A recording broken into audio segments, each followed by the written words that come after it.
Hello दोस्तों, आप सभी का एग्जाम बुक एकेडमी में स्वागत है। आज हम एनसीएल जीके का पार्ट 17 पढ़ने वाले हैं। इसमें जो भी प्रश्न है एनसीएल एग्जाम के लिए बहुत ही इंपॉर्टेंट है। तो हम देखते हैं पहला प्रश्न, यूरेनियम विखंडन की सतत प्रक्रिया को जारी रखने में किस कण की जरूरत होती है? हमें बताना कि यूरेनियम विखंडन की सतत प्रक्रिया को जारी रखने के लिए किस कण की जरूरत होती है? तो इस प्रश्न का राइट आंसर होगा ऑप्शन नंबर 3, न्यूट्रॉन की। तो यूरेनियम विखंडन की सतत प्रक्रिया को जारी रखने के लिए न्यूट्रॉन कण की जरूरत होती है। अब देखते हैं अगला प्रश्न, प्रश्न 2। प्रश्न 2 क्या कह रहा है कि निम्नलिखित में से कौन सी नियुक्ति भारत के राष्ट्रपति के अधिकार में नहीं है? हमें बताना कि निम्नलिखित में से कौन सी नियुक्ति भारत के राष्ट्रपति के अधिकार में नहीं है। तो इस प्रश्न का राइट आंसर होगा ऑप्शन नंबर 4, लोकसभा का अध्यक्ष। तो लोकसभा के अध्यक्ष की जो नियुक्ति होती है भारत के राष्ट्रपति के अधिकार में नहीं है। अब देखते हैं अगला प्रश्न, प्रश्न 3। प्रश्न 3 क्या कह रहा है कि गुलाम का गुलाम किसे कहा गया था? हमें बताना कि गुलाम का गुलाम किसे कहा गया था। तो इस प्रश्न का राइट आंसर होगा ऑप्शन नंबर 4, इल्तुतमिश को। इल्तुतमिश को गुलाम का गुलाम कहा गया था। अब देखते हैं अगला प्रश्न, प्रश्न 4।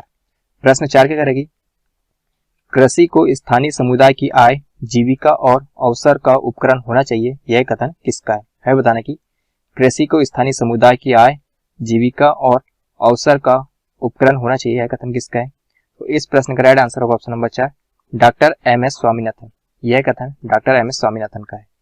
अब देखते हैं अगला प्रश्न, प्रश्न 5।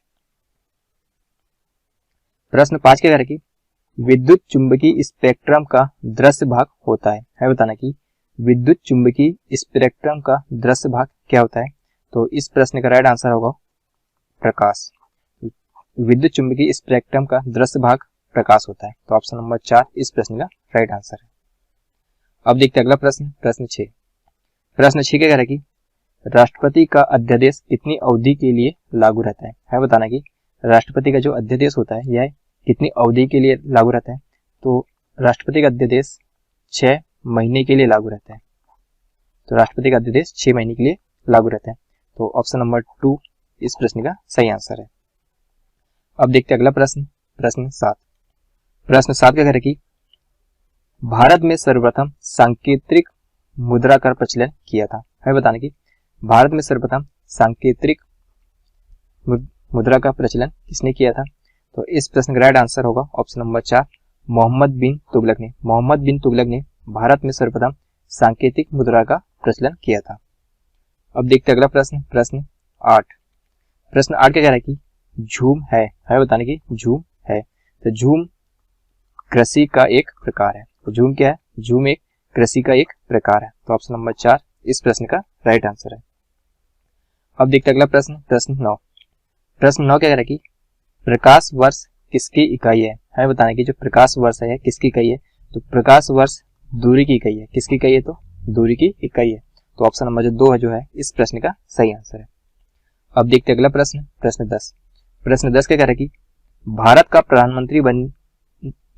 प्रधानमंत्री निम्नलिखित किस प्रक्रिया से बनाया जाता है? हमें बताना कि भारत का जो प्रधानमंत्री जो बनता है किस प्रक्रिया से बनाया जाता है?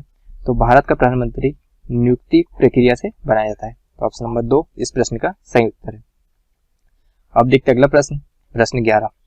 प्रश्न 11 क्या कह रहा है कि मूर देश का यात्री इब्न बतूता किसके शासनकाल में भारत आया? हमें बताना कि मूर देश का यात्री इब्न बतूता है किसके शासनकाल में भारत आया? तो इस प्रश्न का राइट आंसर होगा ऑप्शन नंबर 1, मोहम्मद बिन तुगलक। मोहम्मद बिन तुगलक के समय मूर देश का यात्री इब्न बतूता भारत आया था। अब देखते हैं अगला प्रश्न, प्रश्न 12। प्रश्न 12 क्या कह रहा है कि HYV कार्यक्रम को भारत में क्या कहा जाता है? हमें बताना कि HYV कार्यक्रम को भारत में क्या कहा जाता है? तो HYV भारत कार्यक्रम को भारत में नव कृषि नीति के नाम से जाना जाता है। तो इस प्रश्न राइट आंसर होगा ऑप्शन नंबर 4, नव कृषि नीति। अब देखते हैं अगला प्रश्न, प्रश्न 13। प्रश्न 13 क्या कह रहा है कि ओजोन परत के न होने पर वायुमंडल में कौन सी किरणें प्रवेश कर जाएगी? यदि वायुमंडल में ओजोन परत नहीं होगी तो वायुमंडल में कौन सी किरणें प्रवेश कर जाएगी? तो इस प्रश्न का राइट आंसर होगा पराबैंगनी किरणें। यदि वायुमंडल में ओजोन परत नहीं रहेगी तो जो पराबैंगनी किरणें है वायुमंडल में प्रवेश कर जाएगी। तो ऑप्शन नंबर 3 इस प्रश्न का सही आंसर है। अब देखते अगला प्रश्न, प्रश्न 14।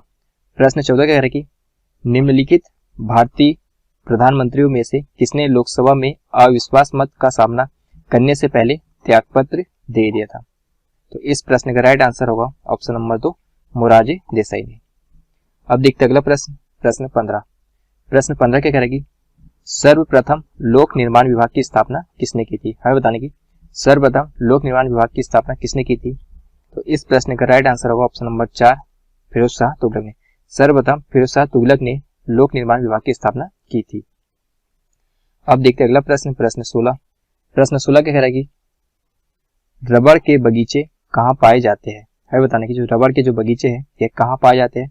तो इस प्रश्न का राइट आंसर होगा ऑप्शन नंबर 4, भूमध्य रेखीय क्षेत्र में। जो रबड़ के बगीचे होते हैं वह भूमध्य रेखीय क्षेत्र में पाए जाते हैं। अब देखते अगला प्रश्न, प्रश्न 17। प्रश्न 17 क्या कह रहा है कि किसी तुल्यकाली उपग्रह की पृथ्वी की सतह से ऊंचाई लगभग कितनी होती है? हाँ बताने की तुल्यकाली उपग्रह की पृथ्वी की सतह से ऊंचाई कितनी होती है? तो इस प्रश्न का राइट आंसर होगा 36,000 किलोमीटर। ऑप्शन नंबर जो 1 है इस प्रश्न का सही उत्तर है। अब देखते अगला प्रश्न, प्रश्न 18। प्रश्न 18 क्या कह रहा है कि 1935 के अधिनियम द्वारा स्थापित संघ द्वारा अवशिष्ट शक्तियां निम्नलिखित में से किसको प्रदान की गई थी? है बताना कि 1965 के अधिनियम द्वारा स्थापित संघ द्वारा अवशिष्ट शक्तियां निम्नलिखित में से किसको प्रदान की गई थी?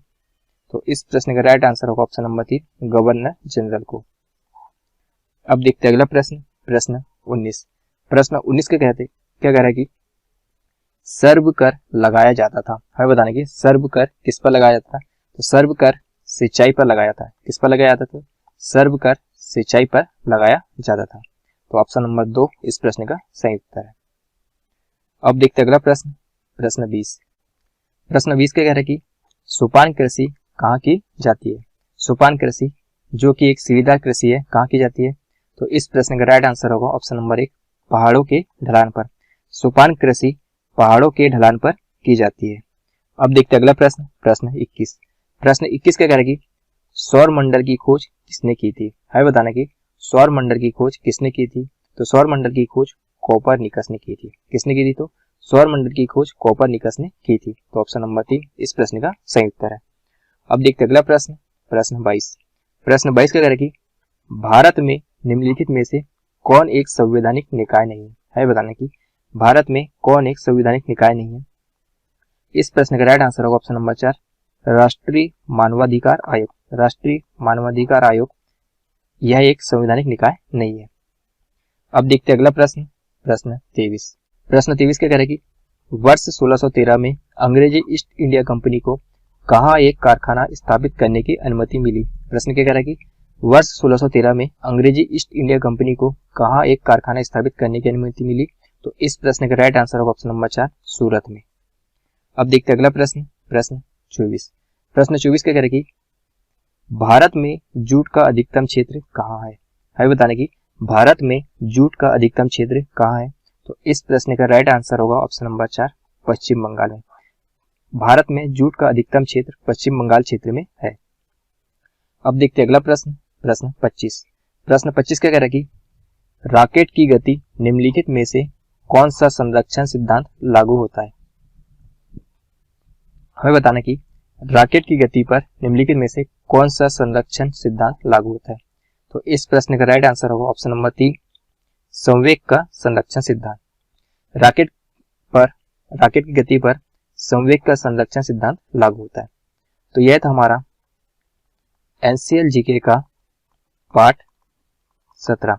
इसमें हमने 25 प्रश्न देखे जो एनसीएल एग्जाम के लिए बहुत ही इंपॉर्टेंट है। यदि यह क्लास आपको पसंद आई तो इस चैनल को सब्सक्राइब करें।